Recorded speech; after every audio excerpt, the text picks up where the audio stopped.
साकार, निरंकार और साकार सदगुरु जी की कृपा से ही सेवाई हो पाती है मालिक। अपनी कोई औकात नहीं है। सुंदर, अति सुंदर, सुंदर कांड।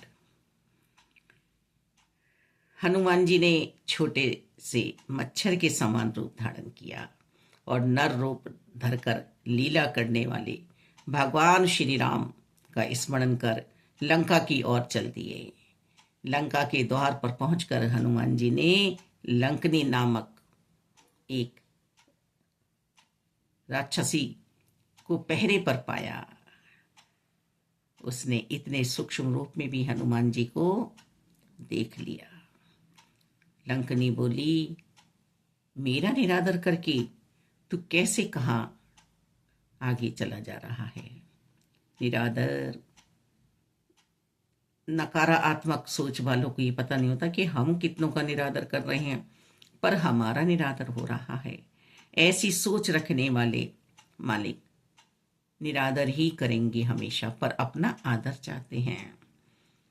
लंकनी बोली, अरे मूर्ख, तू मेरा भेद नहीं जानता।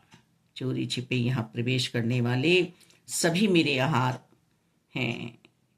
महाकपि हनुमान जी ने उसे एक घूंसा जड़ दिया। इस प्रहार से उसे खून की बमन हुई और वह धरती पर जा गिरी। जय श्री राम। वह लंकनी बड़ी कठिनाई से अपने आप को संभाल कर उठी और भय के से थर थर कांपती हाथ जोड़कर विनती करने लगी। जब ब्रह्मा जी ने रावण की तपस्या से प्रसन्न होकर वर दिया था, तब उन्होंने मुझे कहा था कि जब कोई बानर तुझे मारे और तू गिर पड़े,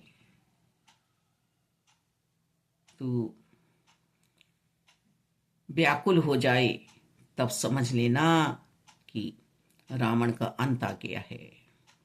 हे तात, यह मेरा बड़ा पुण्य है कि मैंने श्री राम जी के दूत अर्थात आपके दर्शन कर लिए। तो हे निरंकार, हे तात, स्वर्ग व मोक्ष के समस्त सुखों को तराजू के एक पड़ले में रख दिया जाए तो वे सब मिलकर भी दूसरे पड़ले में रखे सत्संग के क्षणिक सुख के बराबर नहीं हो सकते। आप अयोध्यापति श्री रघुनाथ जी का मन में स्मरण करके इस लंका नगरी में प्रवेश करें और श्री राम जी के दूत बनकर जिस पावन कार्य के लिए आए हैं वह कार्य पूरा कीजिए। उसके लिए विष अमृत हो जाता है। उसके लिए विष अमृत हो जाता है जो प्रभु के कार्य सेवाओं में लग जाता है।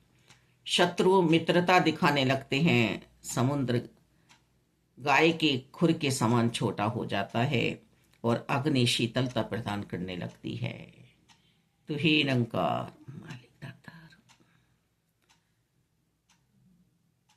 संसार में हमें जो भी कार्य करने के लिए मिल रहा है सब प्रभु श्री राम जी का है, सब निरंकार प्रभु परमात्मा का है। साकार सतगुरु जी की शरणागति करते हुए, समर्पित भाव रखते हुए मालिक, यदि हम घर से ही भक्ति का शुभारंभ करेंगे तब बात बनने वाली है। अपने हर काम में प्रभु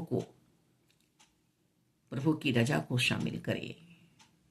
यही ब्रह्म ज्ञान है और मानुष चोले में आकर प्रभु की प्राप्ति करनी ही चाहिए। मानुष चोला प्रभु की प्राप्ति के लिए ही मिला है। तो हे निरंकार,